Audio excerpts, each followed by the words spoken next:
Hello, everyone, and welcome to episode number 61 of A Yank on the Footy. I'm Craig Wessels from Sandusky, Ohio, and I'm glad that you're listening.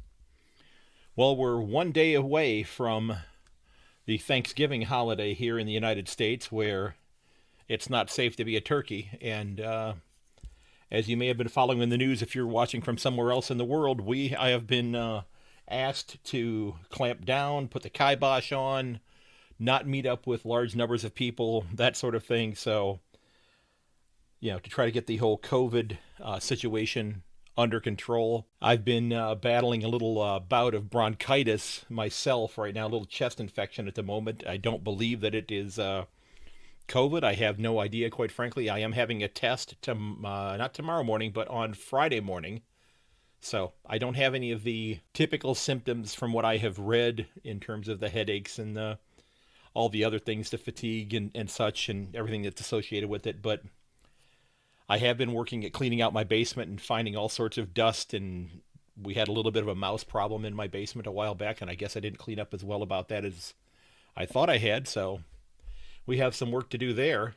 And I got placed on an antibiotic this morning, as well as some sort of a steroid, something called prednisone, to hopefully knock this bronchitis out.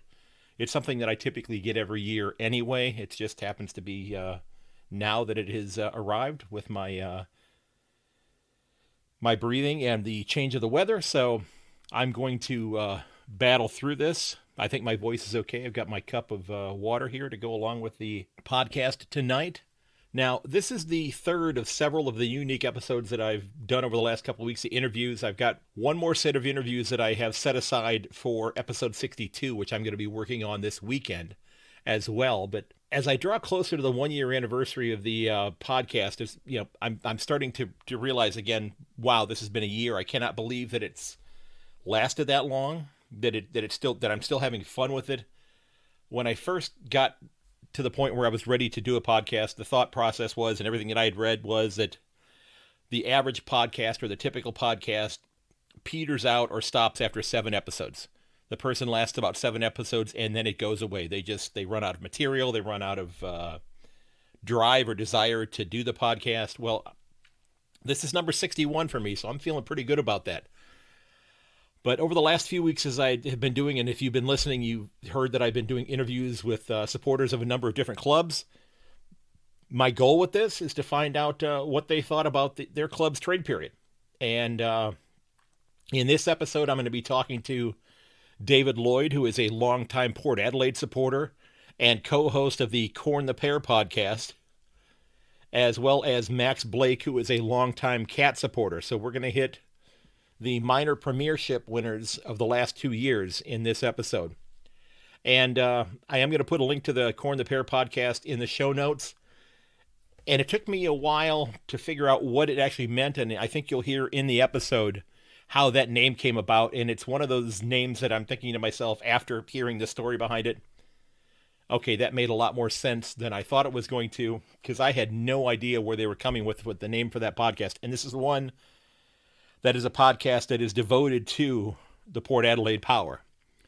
So, ladies and gentlemen, before we get into the interviews, I wanted to let you know about something that took place over the last 24 hours or so. And I opened up my merch store for the podcast. And currently I have 3 different designs that I have uploaded to the merch store. I had a 4th design uploaded. In fact, I ordered a couple copies of the sticker for that design right after I had set up the store, because I wanted to have one of those stickers to put on my car, to put on my computer, whatever the case may be. But the company that runs the design service here sent me an email saying that there was what they thought was a copyright infringement. They pulled that one down. They said that what I had done with it is I had 4 generic players, and I had a student of mine who is a senior in high school right now that designed 3 different designs for me. And one of the ones is the podcast logo that you see if you're listening to the podcast, which is the one that says the Yank on the Footy and has the little skinny gold guy leaning up against a little background there. That's one that I created on a website myself. That's about as gifted as I am from a technological standpoint. But this young lady did some fantastic designs for me. She had 4 generic players in generic Guernseys. I said, mix up the combinations, the colors, that sort of thing. I don't want it to look like anything that is actually in play because I don't want to have any sort of copyright infringements. So they're all kind of on the screen and they're looking kind of up at a ball. And the top of the ball says a Yank on the Footy podcast. And then it had the logo, which is the red, white, and blue logo with the AFL taken out of it. And my Twitter handle at Yank_on in there. And I guess the AFL was concerned about that looking too much like their logo, so they went ahead and pulled it down. So I'm going to send her an email this weekend and see if she can retool that and pull the red, white, and blue off of there and just leave the Twitter handle there. And I don't think it should be a problem because it's just a generic Sharon. There's no text that looks like the Sharon text or anything of that nature. I mean, I have a burly AFL ball about 6 feet away from me right now, socially distancing itself from me. But the storefront is open, and if you're interested, like I said, there are the 3 different designs. I added a few different items on there that I thought were interesting, like shirts and stickers, and if somebody was at all interested in like a coffee mug or that sort of thing. But the company that I'm doing my storefront with, and I may actually do a second one as well, is somebody called Redbubble, which is a neat company because what they do is they print on demand. You upload your work, your design, and then they print the stuff when somebody orders it. Now, they have all sorts of different products. So if you happen to go and look at the storefront, and I hope that you do, you're going to see all sorts of different things on there. You're going to see blankets and shower curtains. I didn't set those things up to be part of my storefront, but they automatically included those. So I don't care how devoted a fan you are of the podcast and you really enjoy it and you're listening to it on a regular basis. I sure as heck don't encourage you or think that you're going to be somebody who would buy a Yank on the Footy podcast shower curtain. I wouldn't even put one in my house. But it's there, and I guess they have all sorts of other designs, thousands of different things as well. Now, I will mention also, if you are somebody who's into having stickers on your laptop computer or on the window of your automobile or your pickup truck or, that sort of thing, this website has all kinds of different stickers for pretty much every club that's out there. I ordered some Geelong stickers a while back as I'm a Geelong supporter. But I actually, when I ordered a few stickers for my own podcast, I ordered an Essendon sticker for one of my coworkers, actually the principal of the school where I teach, because he's begun to follow the game pretty closely, and he's decided that he wants to become a Bombers supporter. So I picked up a Bombers sticker for him, and I'm going to give that to him so he can put that on his truck if he wants to, or on his laptop, or whatever the case may be.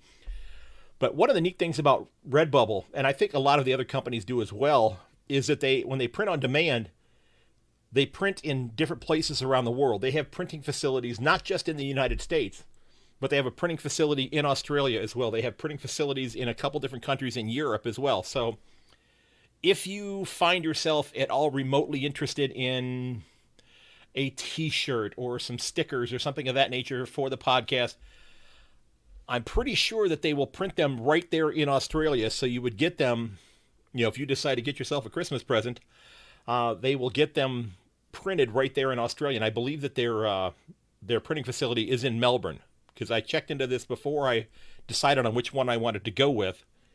And of course, then I realized that, well, you know what? They don't even actually print shirts that I would fit into, because I'm not exactly what you would call skinny. That's why I like to watch the game and talk about it a little bit, because it would be completely ugly if I was to actually go out there and try to play it. So I hope you'll consider taking a look. Any funds that I bring in, if I make anything on this, I plan on putting right back into the podcast to help make the podcast better as I move into my second year. Possibly upgrading equipment, paying for the podcast hosting sites to try to get a new web page up and running. I have a web page parked on GoDaddy.com. I just have not gone live with it because I'm not a web page designer. I started on one, and I guess I didn't save it because all the stuff that I had done disappeared. So, as I'd mentioned before, I'm coming up on the first anniversary of the podcast. And again,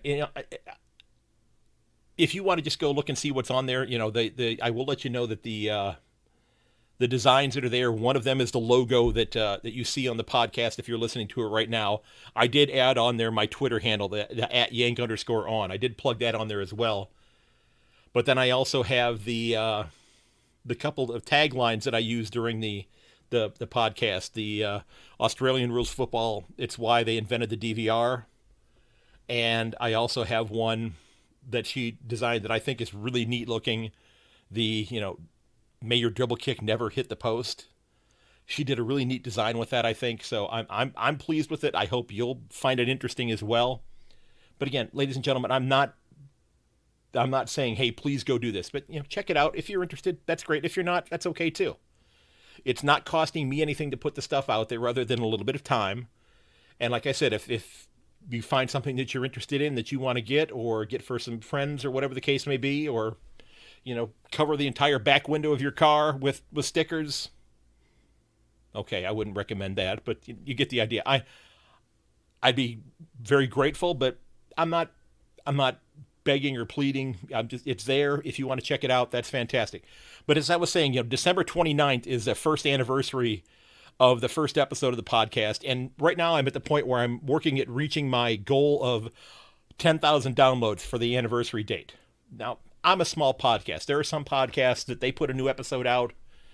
They've got 10,000 downloads in the first 20 minutes. I'm not that person. I'm not going to be that person. It would be great if I was, but I'm a realist. I know that that's not going to be the case. But that doesn't mean I'm not having fun doing this. So I'm having an absolute blast doing this. But like I said, my goal is to get to 10,000 downloads by the 29th, which is about 34 days from now. I'm a little over 600 downloads away. So I hope to be putting out at least another 5 or 6 episodes before that time is up, maybe more, which, might help pad the stats a little bit, but that's not what I'm doing. I'm not trying to put out lousy episodes just to pad the stats. I'm not doing that at all. I'm trying to put out a good product, a good podcast that people are interested in listening to. And if I get to the 10,000, that's fantastic. If I don't reach that goal, then I don't reach that goal. But I'm hoping to. So I hope you'll enjoy the show. And I hope you'll share it with your friends and family. So sit back and relax and enjoy my discussions with David and Max. Now, before I begin, however, I do want to wish Max and his bride a happy second anniversary. So I hope you two had a wonderful anniversary. I saw the post that you had online. It looked like you were having a great time there. So happy anniversary to the two of you. And let's enjoy the podcast. All right, ladies and gentlemen, my next guest is a big Port Adelaide Power supporter. And I'd like to welcome Dave Lloyd from Adelaide onto the show. Dave, I appreciate you reaching out. It's great hearing from people literally all over the nation, the country of Australia, as well as other places around the world. So thank you very much for reaching out, sir. Glad to have you on board.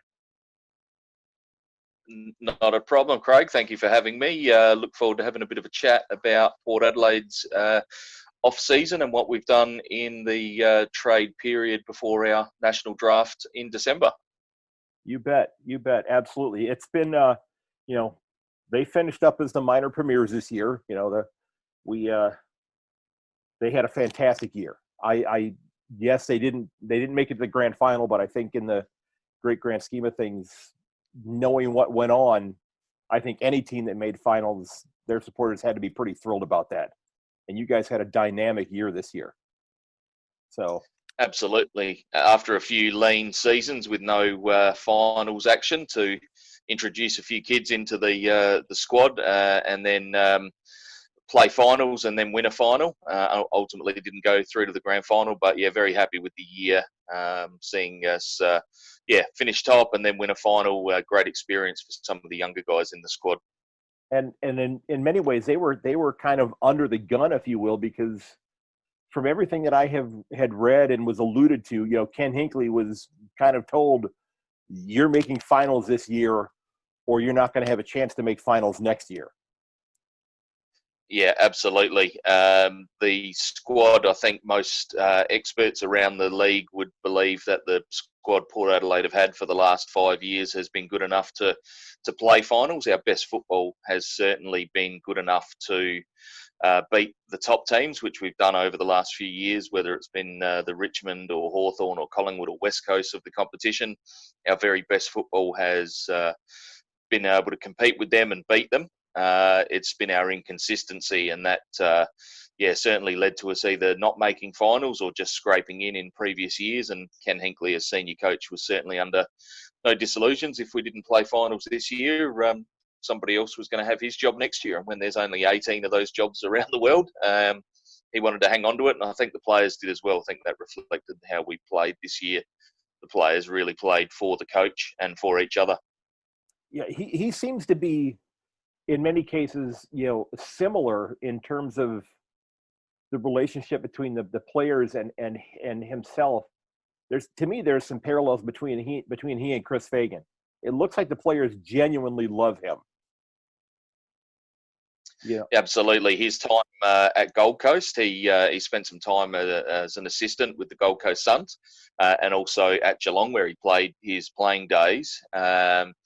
And whenever you hear any players that have been involved with either of those organisations speak about Hinkley, they speak with him about him in glowing terms, just as the Port Adelaide players do. That he's very good at building relationships, becomes a father figure for many of the younger players. Obviously, many of them are drafted at 18 years old, leave their home state, and become a foster child for families and coaches. And he's got a rapport that across the league is acknowledged as being very good when it comes to developing relationships with players.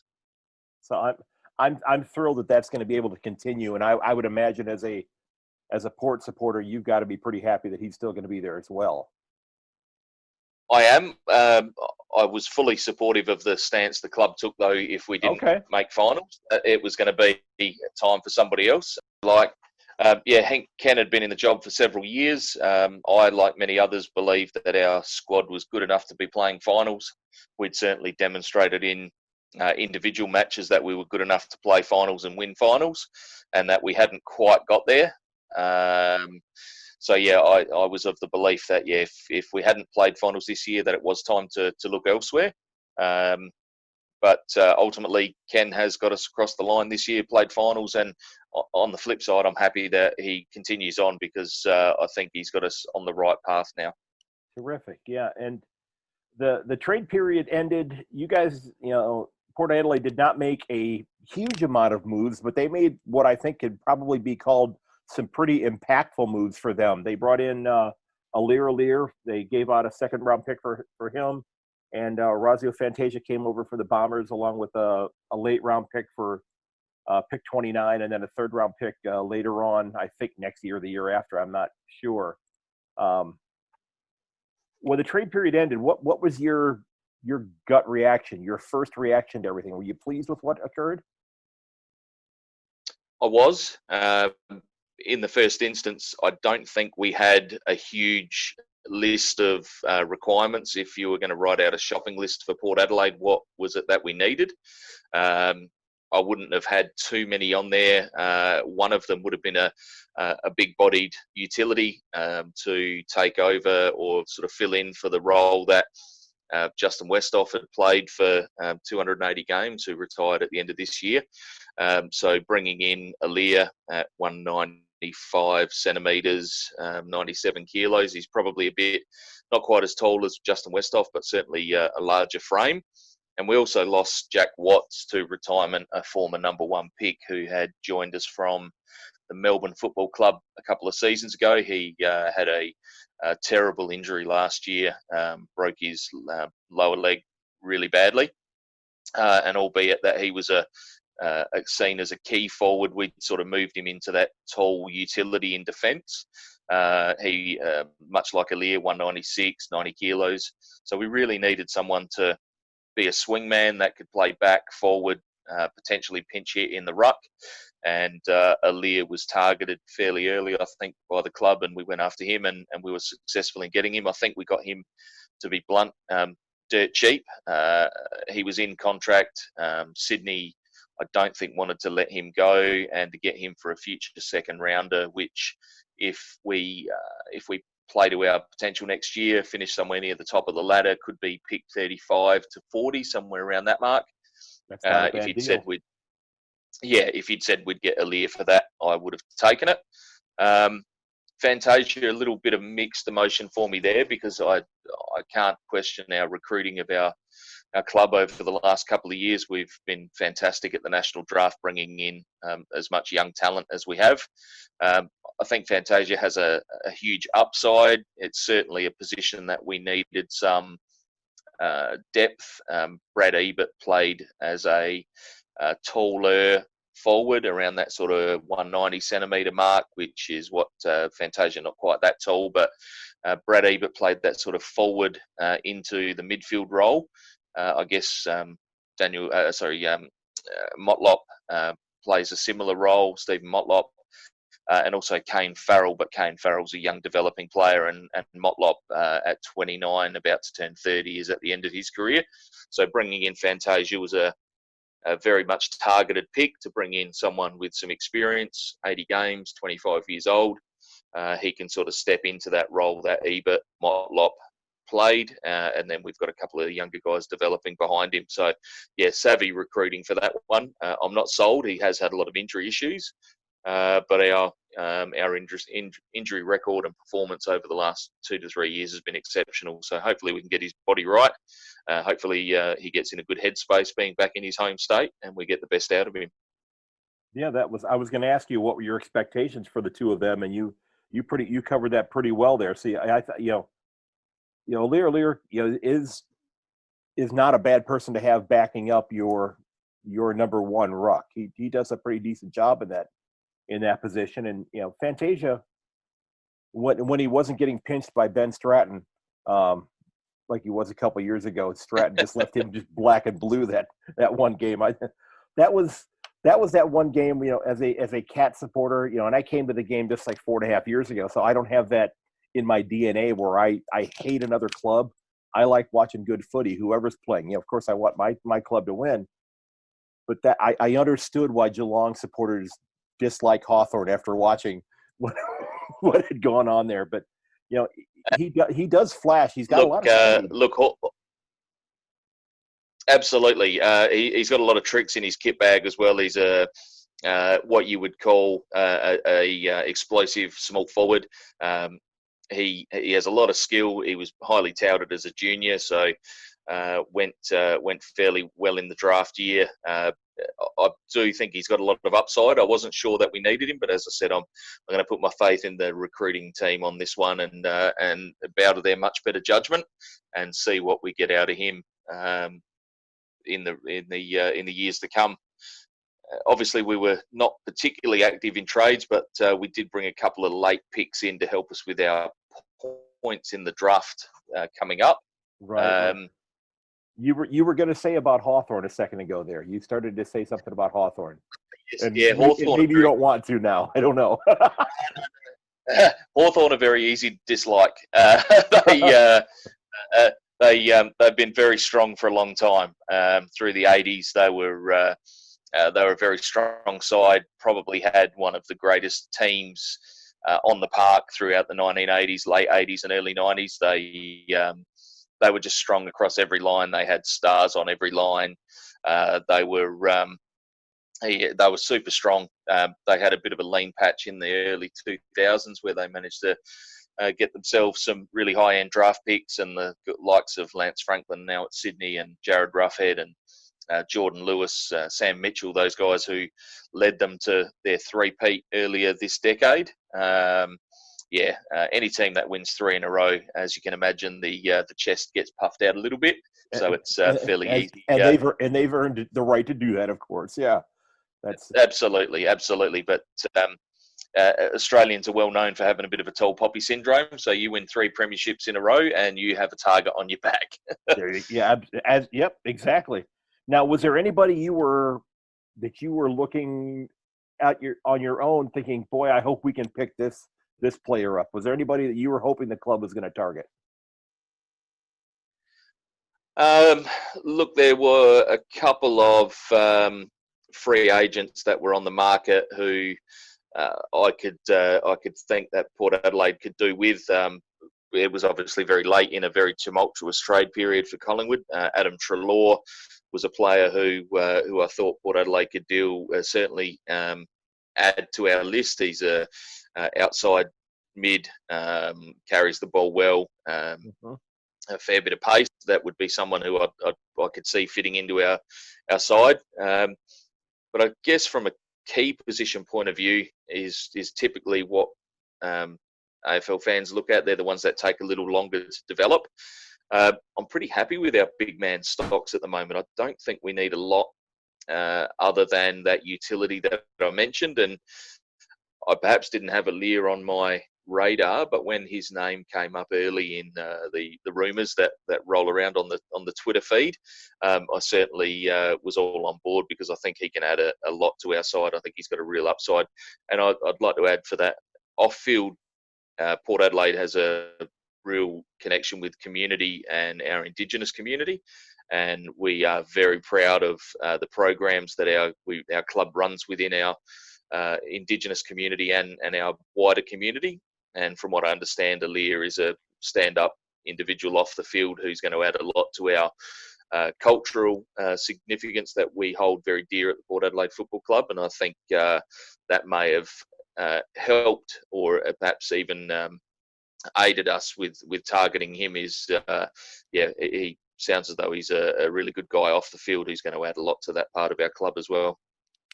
That's fantastic. And that's one of the things that way back when I started this podcast in December of last year, I talked about how I really thought that the relationship, and again, I've never seen a game in person, but just from what I have read and what people have told me, that the interpersonal relationship between the clubs and the supporters of the clubs is unlike anything that we have here in the States. It doesn't exist here in the States the way that it does with the AFL, and it's really neat to see that. I think that comes from a grassroots level. I've got an interest in baseball, so I keep an eye on the major league over there, and I've had some of my son's friends have gone over and had a go at trying to get themselves into some of the minors and not having an understanding of what happens at grassroots level within the baseball world.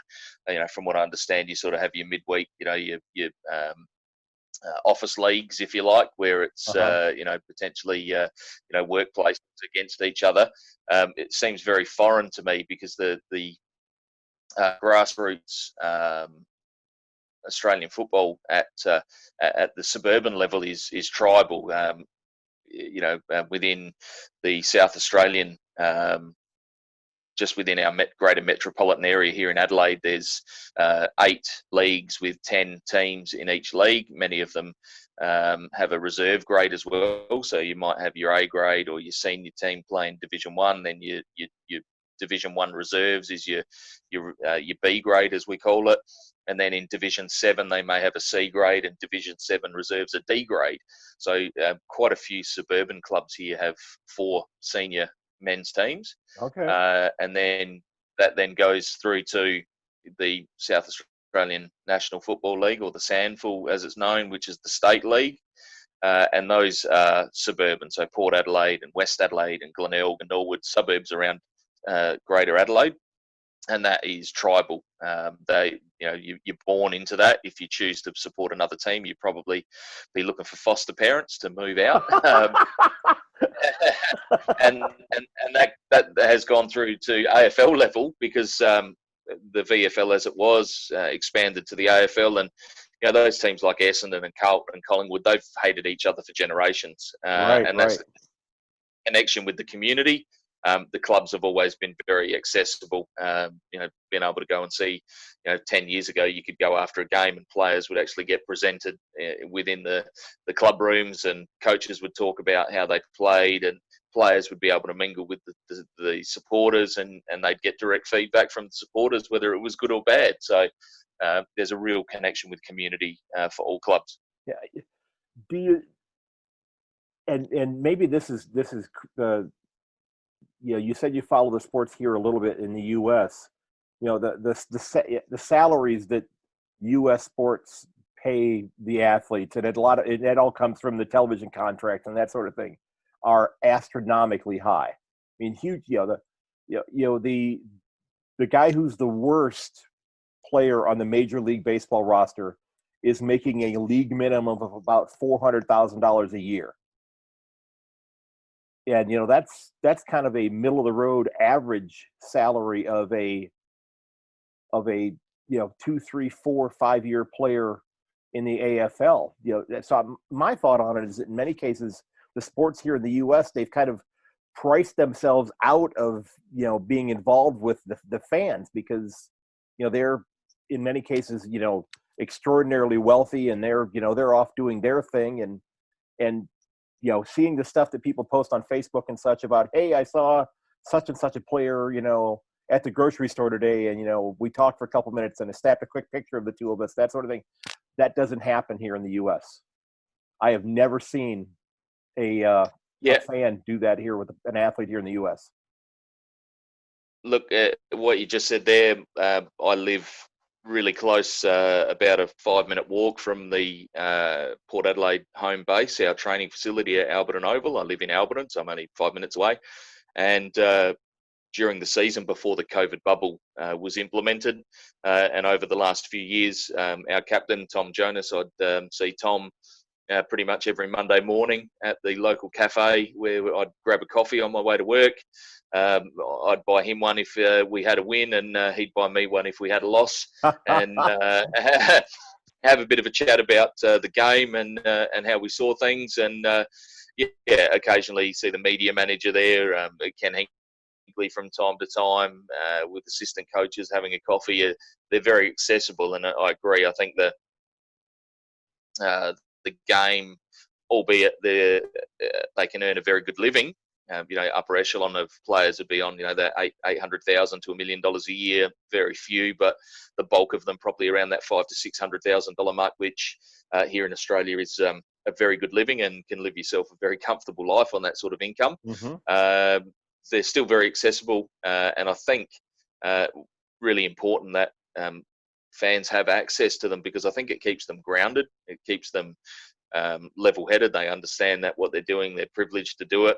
And people live their life wrapped around it. Their emotions come Monday morning when they head off to work are based on the game on the weekend. And I think the multi-millionaire players in the US sports are completely detached from reality and perhaps don't understand the emotional roller coaster that fans are on, and become a little bit detached from what reality actually is.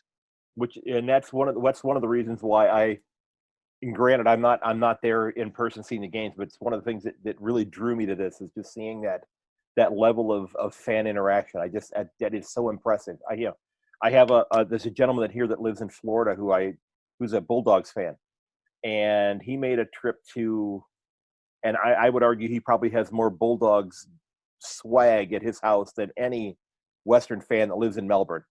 He has something new every day that he's posted online, and it's terrific for him. But he made a trip in 2018 to go watch a couple of games in Australia, and the cheer squad welcomed him with open arms, bringing him on the field to hold the banner before the game, sitting him in the front row with the cheer squad during the game. It was just like, it was so impressive that they embraced him. And I can only imagine that happens with probably every club with supporters who are, coming into the game. And it's just really neat to see.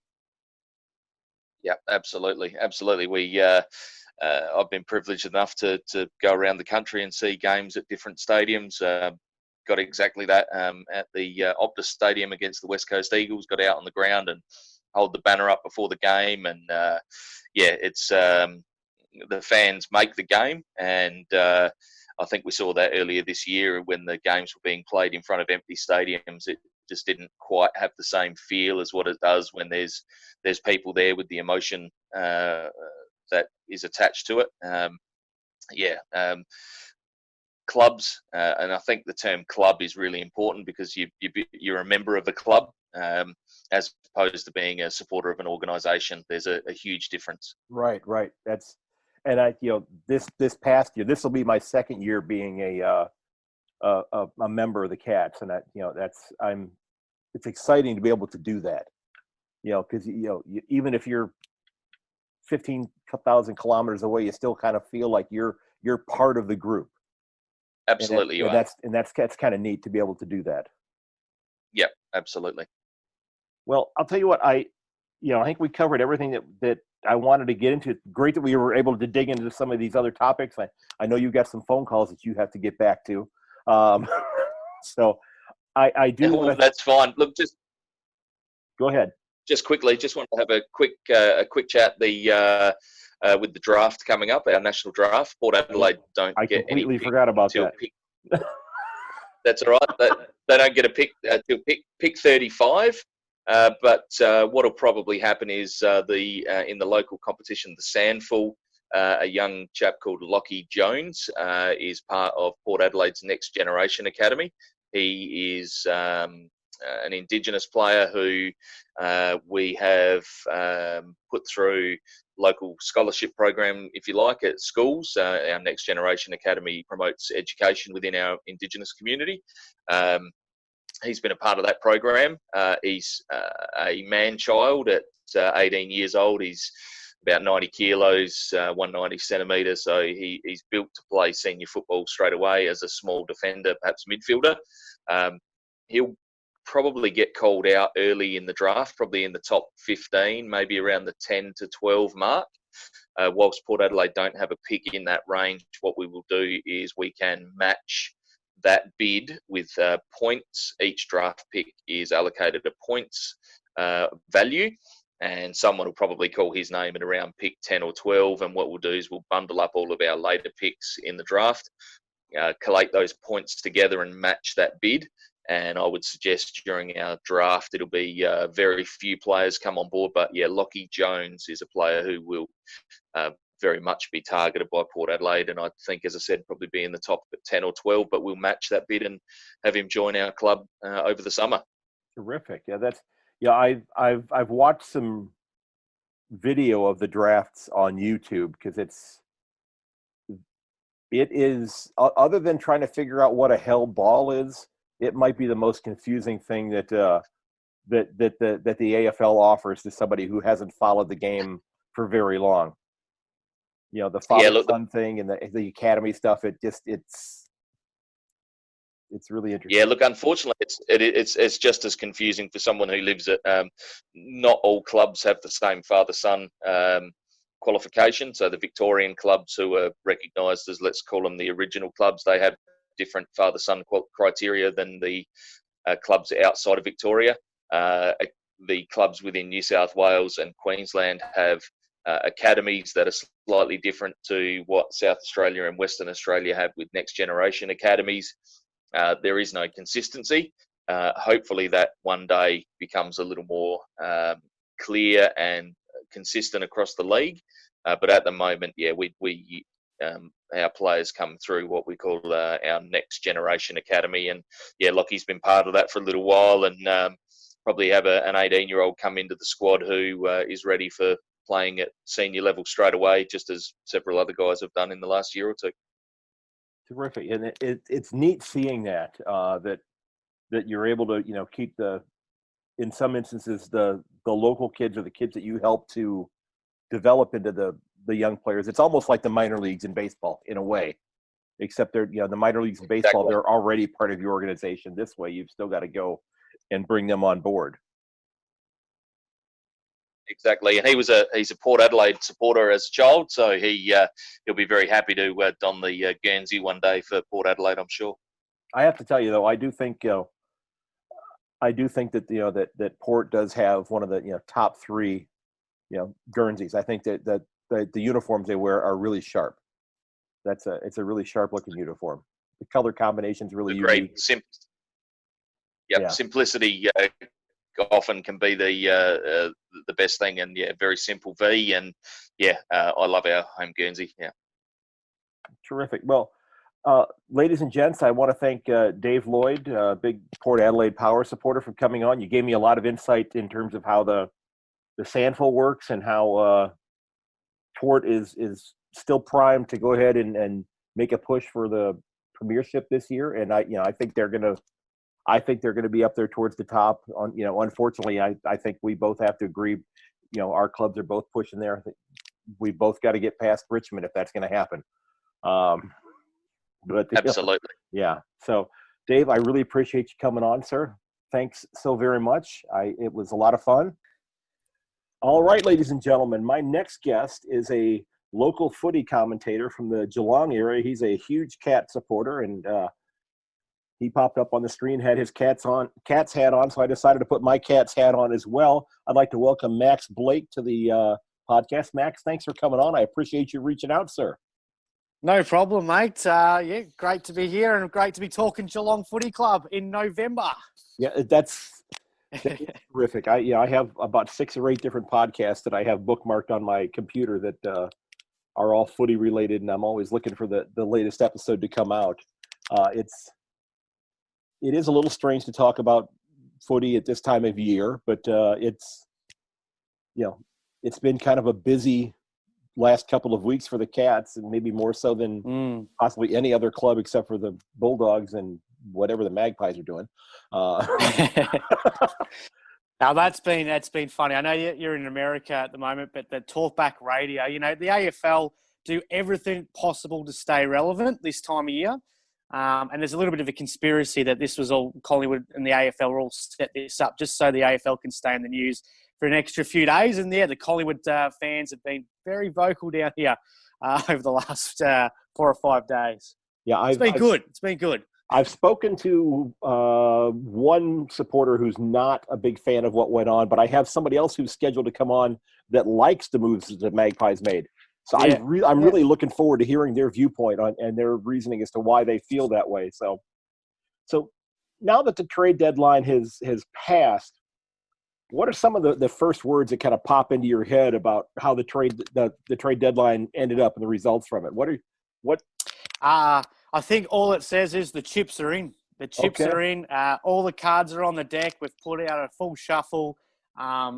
We have now, probably for the first time in the Chris Scott era, I think the club is got some pressure on them. They've got pressure from the players and more importantly, the coaching staff as well too. So it seems like anything under a prelim final next season would be disastrous. But yeah, they've decided to wipe away their draft picks. They've gone and recruited 30-year-old players when there was probably a potential that they could have got a couple of players in the mid-20s, but they have gone for short-term rather than long-term. I like it. Probably about when we lost to Port Adelaide in that qualifying final, I thought, oh, here we go again.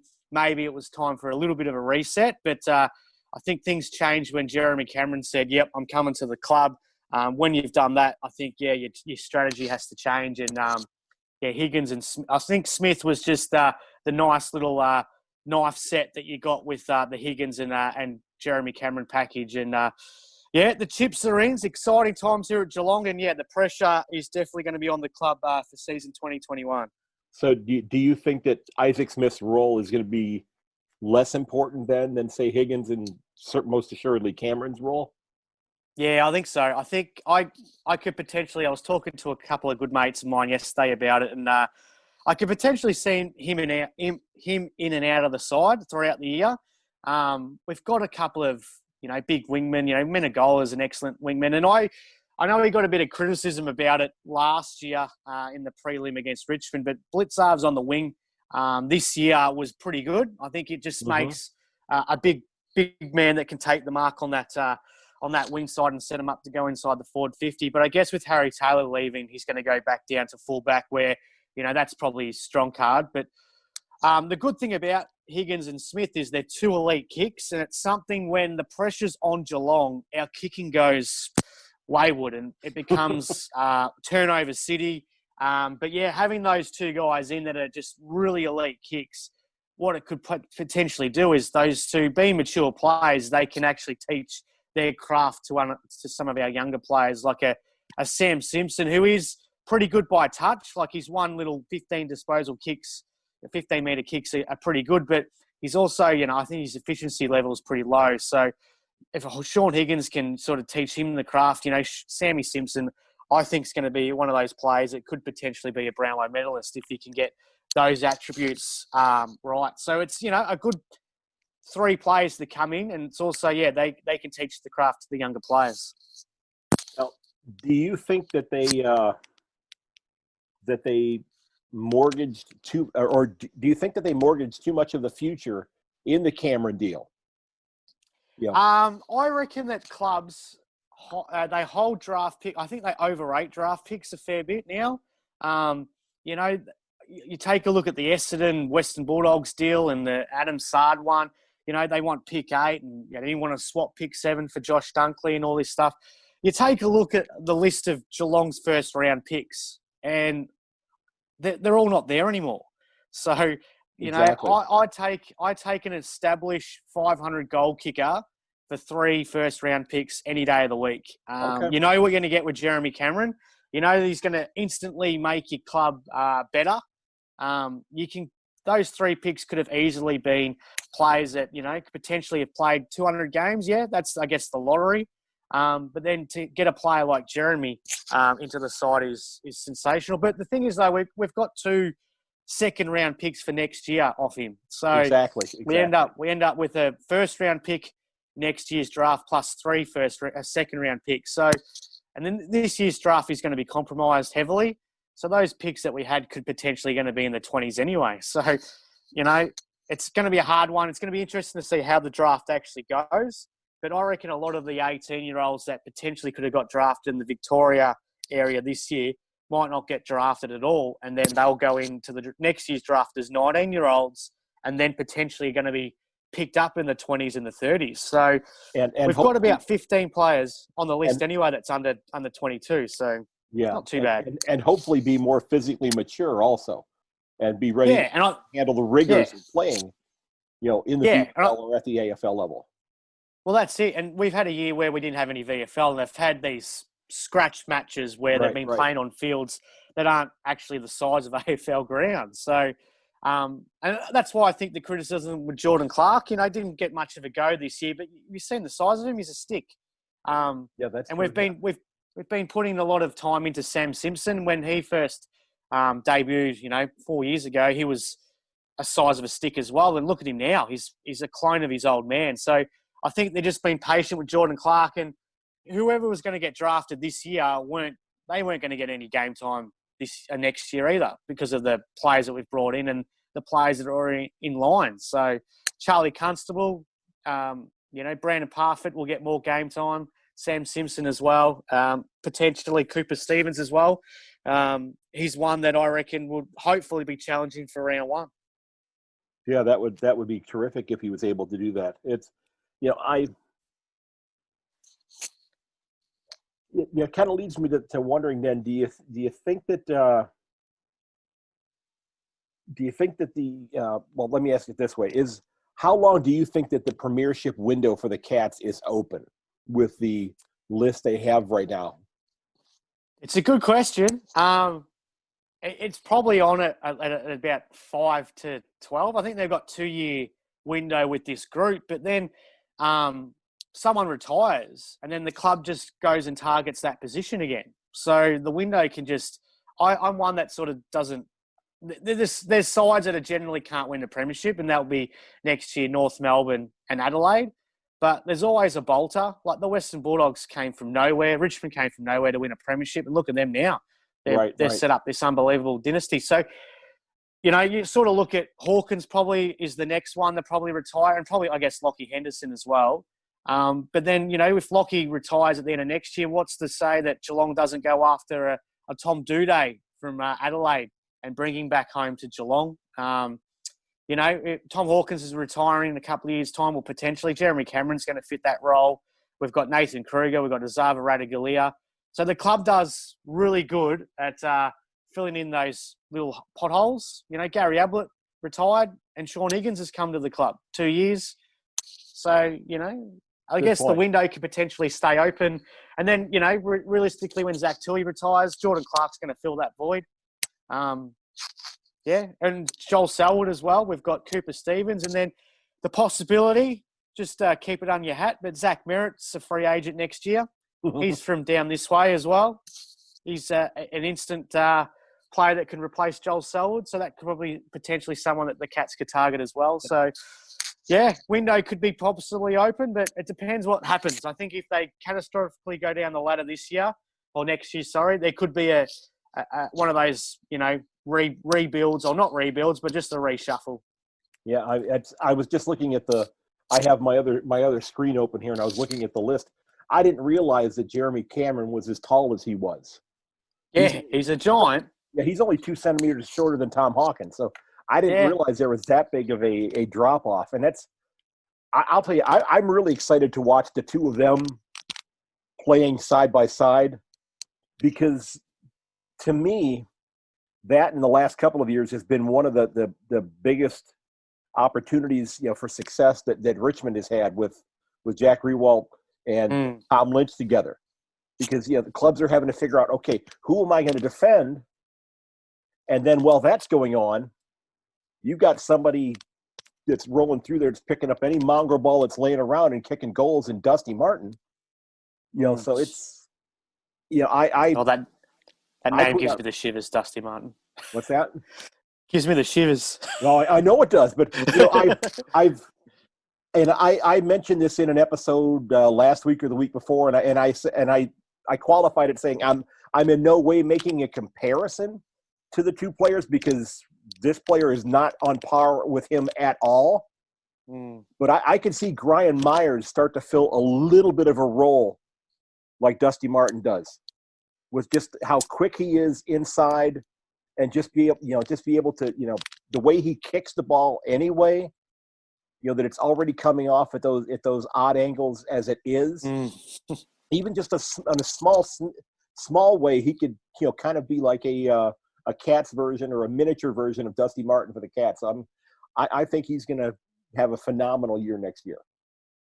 Yeah, I reckon he had a weird year this year, didn't he, Grind? He sort of had some games where he did play really well, and then there were some games where you just went, oh, why is he in the side? And the grand final sort of just summed up the year. He had really good moments, and he just had really bad moments. But I think, he's going to be 4th year in the system next year, 3rd year probably as a senior player.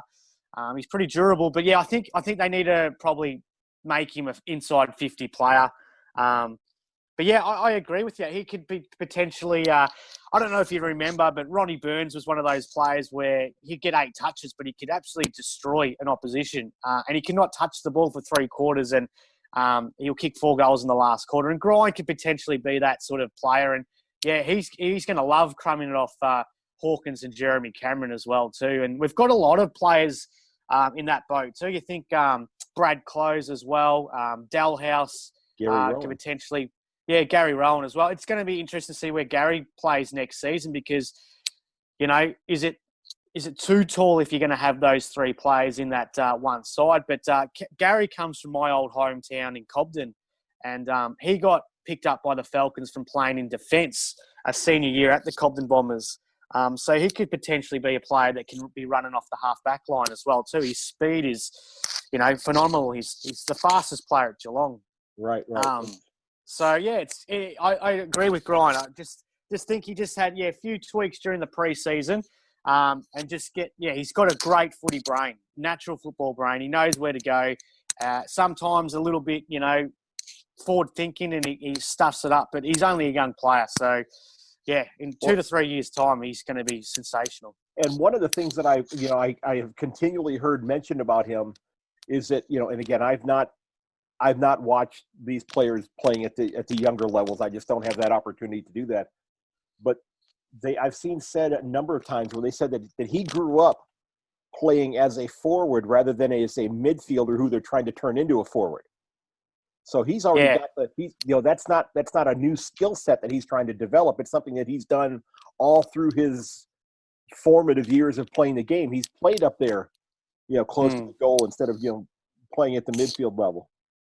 Yeah, and he kicked 6 goals in the grand final for the Falcons, and all of them were, up against the boundary. Amazing goals of the year stuff. So, yeah, he's just that natural player, and he does definitely remind me of Stephen Milne, who played at St Kilda. I think he kicked 500-600 goals as a small forward pocketer. So it can be achievable. But yeah, I just think, I think they sort of probably put too much on his plate, and he just needs to probably, just focus on that inside 50 role. But he's pretty elite running around the ground too, because he seems to get a lot of the footy inside the defensive 50, and he seems to, at the end of the play is inside the 50 too. So his running capacity is pretty strong, and I think that's where the Cats see him as a player that can play across the ground, but he's a small player too, right, 178 centimeters. So that's that's shorter than me, and I'm pretty short. So, is this the? Well, let me ask you this question first, and I'll close with that one. Then, what club do you think had the best trade period? If it wasn't us, it was definitely the Western Bulldogs. Okay. For the fact is, they kept Josh Dunkley, and they filled holes. Adam Treloar came to the club. They got the backup ruckman in Stephen Martin to help Tim English, and they got what's his name, Mitch Hannon from Melbourne as well too. But then also St Kilda, I think they did a pretty good job because again they filled the holes that they needed. They got a second-rate forward in Sean McKernan that's going to definitely back them up as well. They got Jack Higgins, who they needed another forward pocketer, and they got Brad Couch. They needed another inside midfielder. So I think Geelong, St Kilda, and the Western Bulldogs got exactly what they wanted out of the period. They filled all the holes they needed.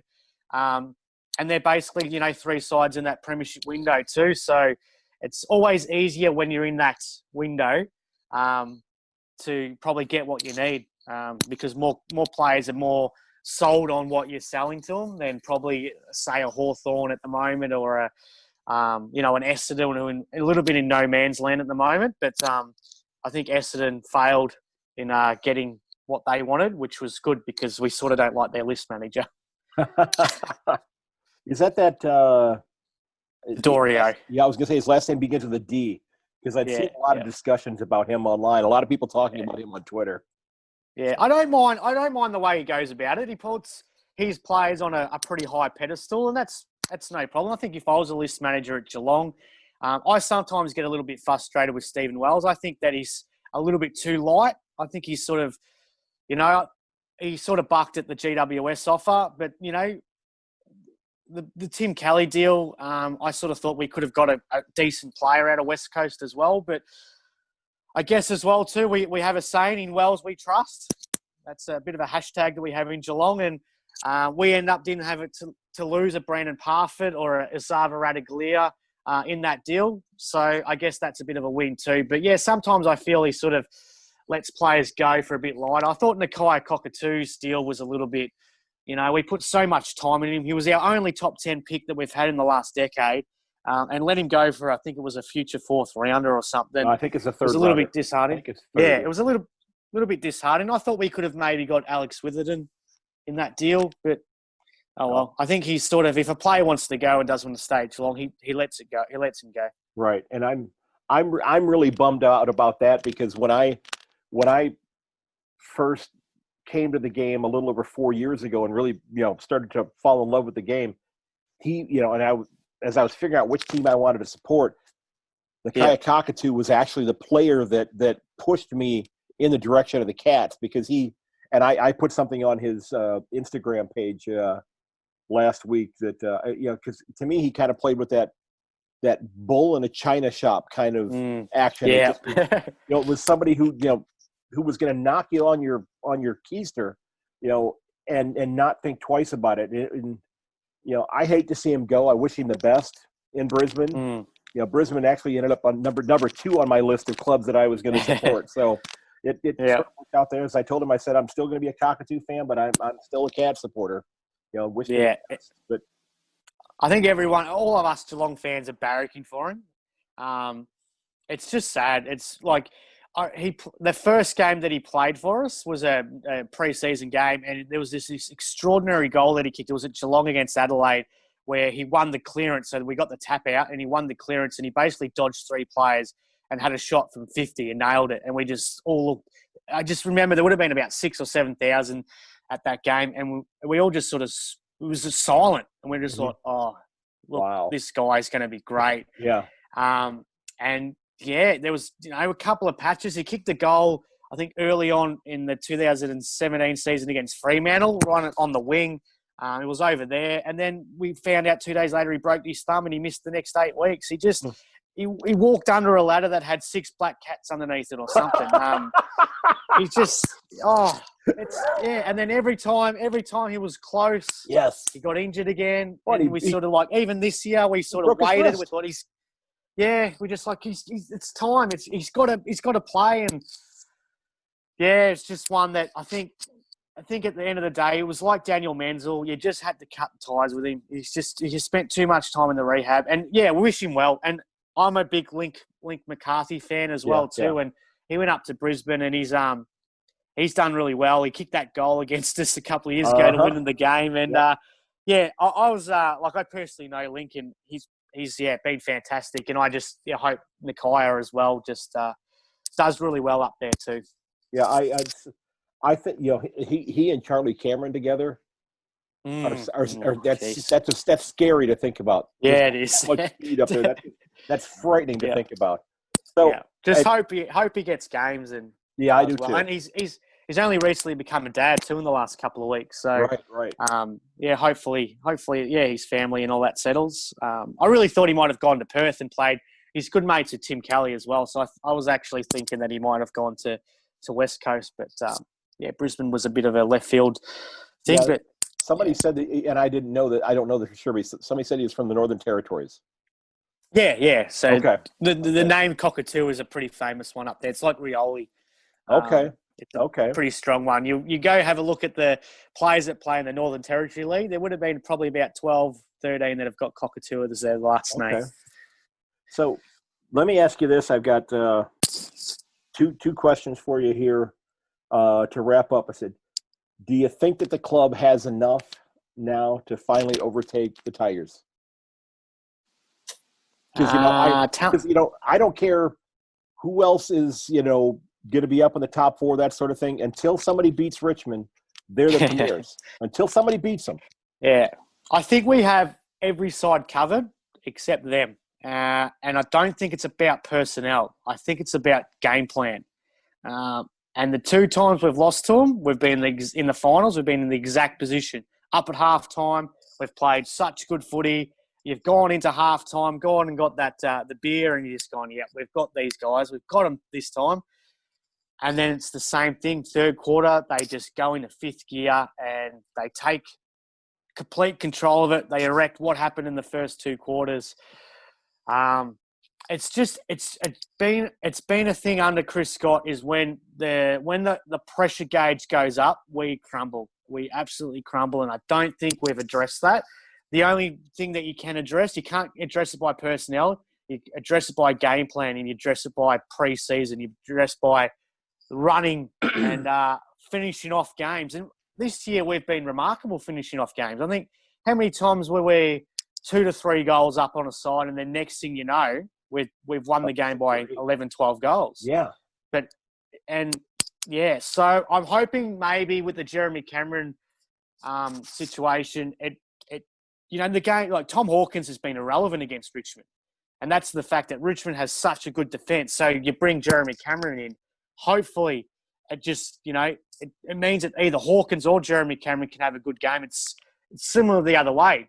Tom Lynch or Jack Riewoldt never play 2 good games against us. It's either one or the other. Right. So when you mentioned that, about those 2 players before, it's probably the same boat for us. But I guess Smith has a pretty good running capacity. But I think what Richmond also do is they bring in players that suit their demographics. So hopefully like a Jordan Clark comes in and brings that speed to the club. And then also, I still reckon we need another midfielder. And I think either Cooper Stevens or Charlie Constable can provide that as well too. But then who do you take out of that side as well? Yeah, that's exactly Is it Selwood's time?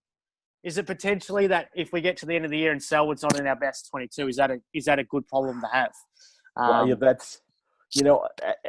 I had that discussion, in one of the last episodes that, if, for example, I was talking about, Gary Ablett. I said, if he's not, if he's not your best 22, I said, even if he's not, you can't not play him. He has to be on the grounds regardless. It's if he's healthy. This is before he hurt his shoulder. I said if he's healthy, he's got to be out there, whether he should be or not. In terms of where he is on the 22, he's going to be out there just because of his last name. Yeah, and that's one of the issues I think with our selection policy is it is selected by name a lot of the time. If you think back when Geelong were at their peak this season, so that window where we bet North Melbourne, we bet Port Adelaide, we bet St Kilda, we bet Adelaide, we bet Essendon. Have a think of who was playing and who wasn't. There was no Selwood and there was no Gary Ablett. And I love Joel Selwood. I love Joel Selwood. He's been sensational, but and he preserved his body for the finals. If it wasn't for that finger injury, I reckon he would have a bigger impact. But if you go back next year, we're going to have potentially a full season again. I just wonder with him. There's nowhere else you can play him. You can't play him as a half-back flanker. You can't play him as a forward pocketer. He's an in and under midfielder. You can potentially play him on the wing, but he's a bit slow for that position, especially against Richmond.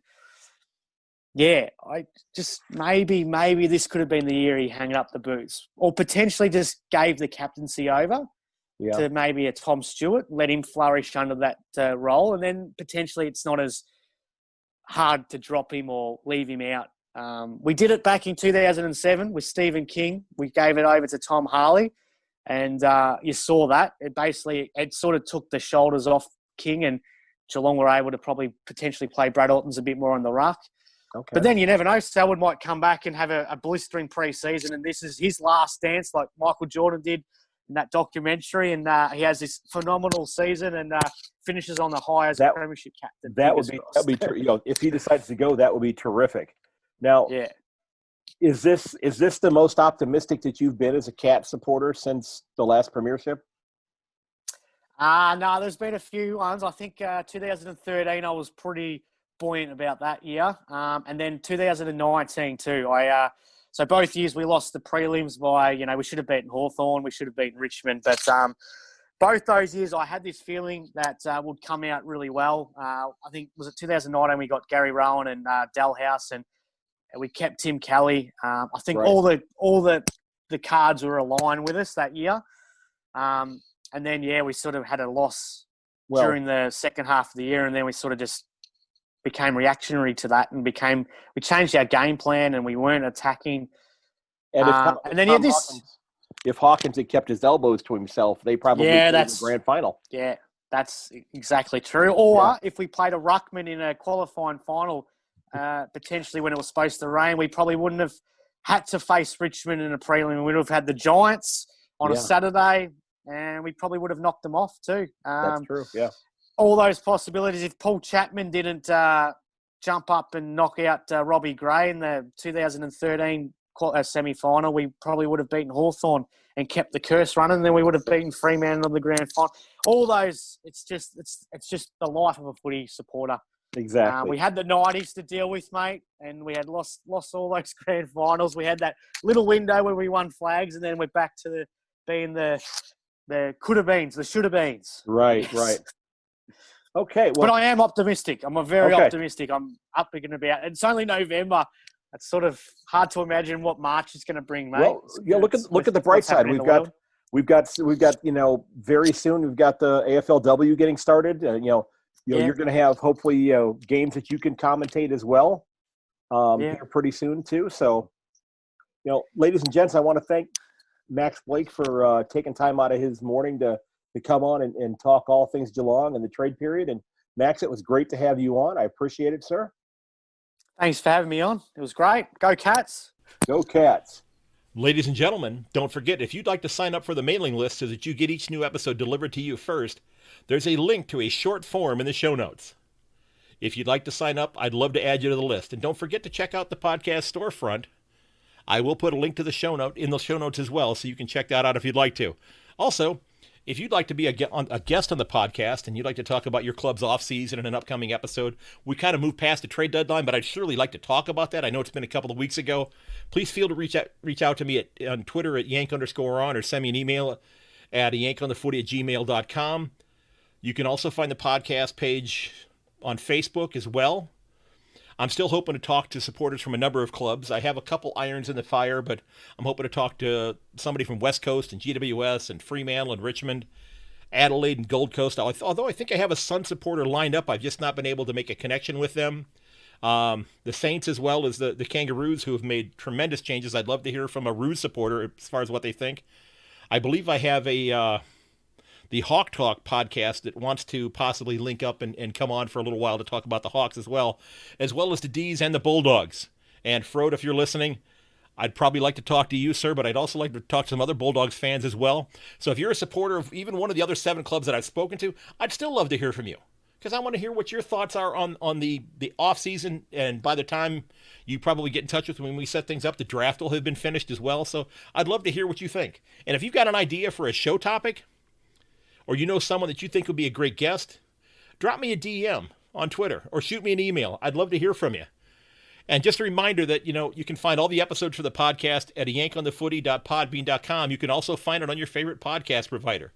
Every episode is also available on my YouTube channel. Just search out my name, Craig Wessels. And now that you've listened, I'd love it if you'd consider giving me a review on Apple Podcasts. It lets me know what I need to work on, lets me know what I'm doing well if I'm doing something well. I mean, I'd love your honesty. If I get a 5-star review, that's fantastic. But I would appreciate honesty more than anything. Okay? Now, if I'm lousy, maybe send me a DM and say, hey, you're lousy. You may want to hold off that 1 star for a little while. But, if that's what you feel, that's okay. I can live with that. And it lets the podcast host know what you think of the show as well. Okay? Now, don't forget that you can reach me, as I said before, at yankonthefooty@gmail.com, as well as on Twitter at yank_on. And you can also find me on Instagram and on Facebook at @yankonthefooty. And before I wrap up tonight, I want to also thank Mr. Joseph McDade for the use of a couple pieces of his music. Mr. McDade's created some fantastic music, and I'm using Elevation and Backplate. Although I must say I've been fiddling around on GarageBand, working at creating my own bumper music. So I may, with the first anniversary episode, introduce some new opening and closing music. Nothing to slight Mr. McDade at all, but I just thought it would be nice to try a little bit different music. Okay? I may find something else of his that I like as well. I have to go back to his website. So again, you can find his work at josephmcdade.com/music. He's also on Spotify. So again, sir, thanks so very much. And again, if you haven't done so yet, I invite you to, sign up for the mailing list and maybe check out the storefront. And do me a favor, if you would, if you think it's worthy of doing so, share the podcast with your friends and family. Okay? Ladies and gents, I want to thank you for listening, because while we're fans of our teams, deep down we're fans of the game that we love, and that's footy. And yes, there have been some rule changes, which I'm going to get into in an upcoming episode here. But we can't wait for the season to start. We can't wait for the AFLW to start. I'm excited about that. I can't wait to see what happens here in the AFLW season. So looking forward to that getting going. I've not watched cricket other than a couple times. I really don't understand the game that well, and but I'm looking forward to some AFLW action going on here. So, ladies and gentlemen, again, thanks so very much, and I ask you to share the podcast with your friends and family. And may your dribble kick never, ever hit the post. I'll catch you later.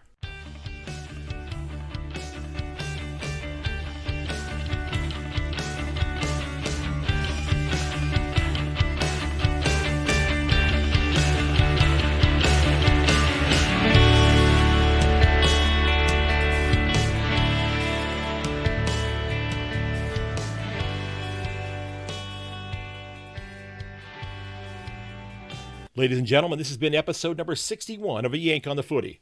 Don't forget that you can reach me at yank_on Twitter or at yankonthefooty@gmail.com.